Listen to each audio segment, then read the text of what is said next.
Oi pessoas, eu sou a Isa e hoje eu tô aqui pra gravar um vídeo com os meus livros lidos de janeiro de 2026. Eu tava de férias, eu disse que ia ler um monte de livro, acabou que eu li só 3, mas já é bastante coisa, Daí, o primeiro livro que eu li foi A Balada dos Felizes para Nunca, que ele é a continuação da trilogia Era Uma Vez no Coração Partido, e ele continua a história da Evangeline. Basicamente, ela disse que não ia mais confiar no Jax, que agora ela odeia o Jax, e não conseguiu porque basicamente ela acabou sofrendo uma maldição e a única pessoa que poderia ajudar ela no momento era o Jax.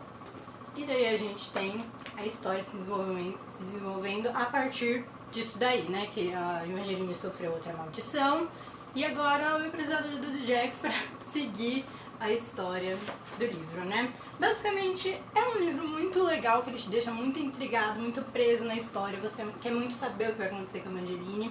Só que desde o primeiro livro sempre teve uma coisa assim pequena que me incomodava, né? Que é o fato de que eu achei a Evangeline uma protagonista meio sabe? Tipo, a história é muito boa, o jeito que a autora escreve é muito gostoso de ler, mas a Evangeline, ela é uma protagonista meio sonsa, sabe? Tipo, aí tá acabando o mundo ao redor da menina e ela tá lá perdida, ela não faz nada. Tipo, amiga, você tá no livro de fantasia, dá um tapa na cara de alguém, não sei, faz alguma coisa, meu amor. Eu tenho o sentimento que se não fosse pelo Jax nesse livro, ele não seria tão interessante, ele não seria tão legal, porque a Evangeline não ia fazer nada.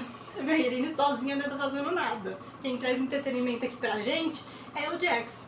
Quem faz essa história acontecer é o nosso queridíssimo, né? Não temos muito o que dizer. Eu acho a Evangeline meio sem sal, mas a história é muito boa, tá?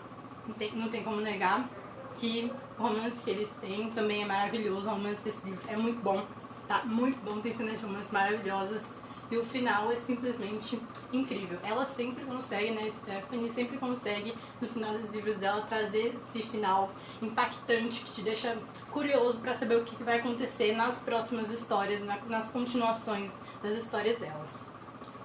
Daí, o segundo livro que eu li foi Rapunzel e a Lagoa Perdida, que ele também é um livro assim de aventura, um romance, uma coisa bem legal.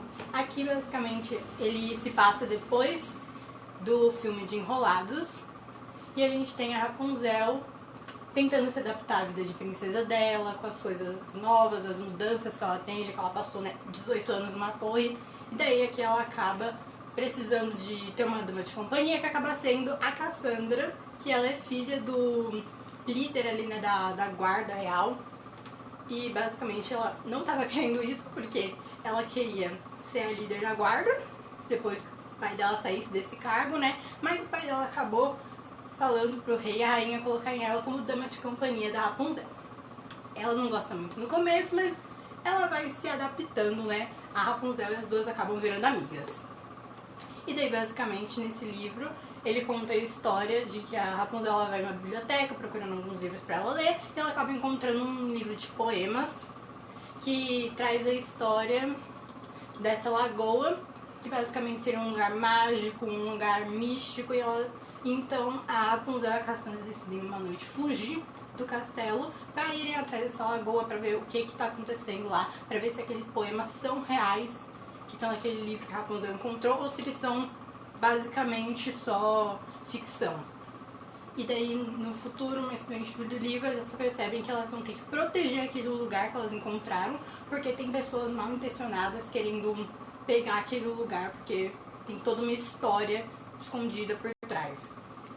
E esse livro também, ele tem uma ambientação muito legal, porque ele parece muito um episódio da série Enrolados Outra Vez, que é uma série animada que é da Disney, né, e se passa, assim como esse livro, depois da Rapunzel ter saído da torre, né, depois do final do filme. Então, assim, parece muito o episódio dessa série, é muito gostosinho de ler, é uma leitura bem divertida, bem simples, muito gostosa. Eu recomendo, tipo, super para pré-adolescentes lerem esse livro, muito gostosinho, ele é muito bom, maravilhoso, simplesmente amei, foi uma experiência super divertida, muito legal ele. E o último livro que eu li em janeiro foi esse livro aqui de Jujutsu Kaisen, que ele é um romance que ele traz 5 histórias curtas sobre os personagens de Jujutsu Kaisen. É muito legal, muito divertido ler esse livro, porque tipo, ele traz histórias que a gente não vê no anime e também ele é bem mais... ele tem histórias bem mais leves do que o anime. Já que enquanto o anime é gente morrendo toda hora, sangue pra todo lado, né? Isso aqui é uma coisinha mais leve, é como se fossem coisas que acontecem no dia a dia dele, sabe?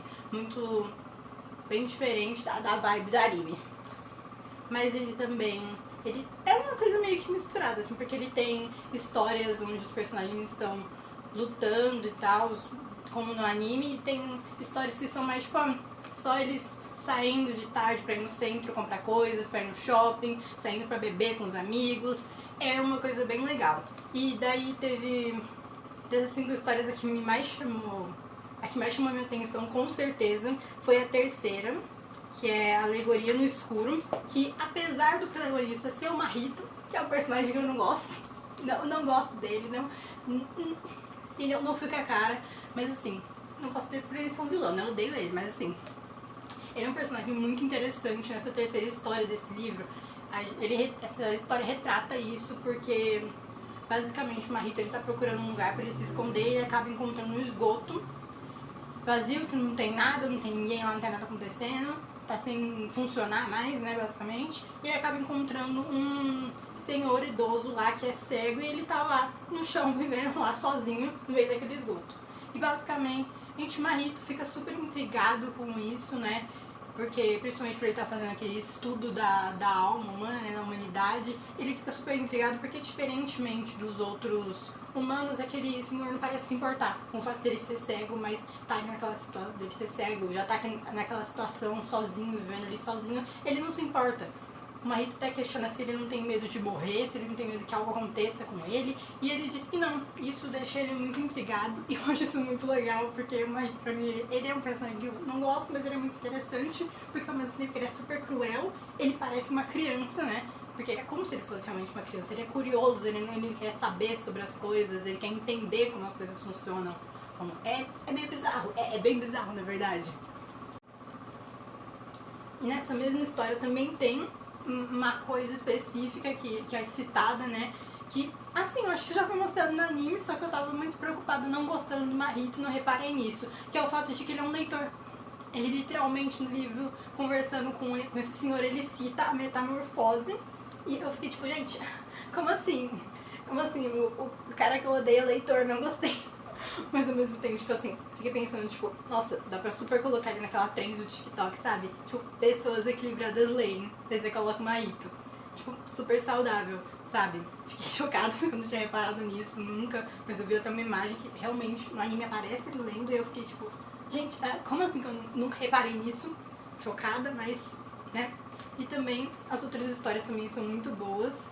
A segunda história eu também gostei bastante. Se eu não me engano, deixa eu dar uma olhadinha. É o capítulo 4, que é uma história onde o Itadori vai, naquele momento que ele ainda estava se escondendo, né, fingindo a morte dele, ele acaba indo passar uns dias junto com o Idit. E eu achei muito bonitinha essa história, porque o coitado do Idit só trabalha, o bichinho não tem uma folga, o coitado só se lasca. É tudo pro Idit. Tá acabando o mundo, é tudo ele. O Itadori fica lá, o bichinho chega até a ficar entediado, porque o cara só trabalha, ele não vê uma televisão, ele não joga um jogo, o bichinho só fica o dia inteiro com a cara enfiada no computador por trabalhando.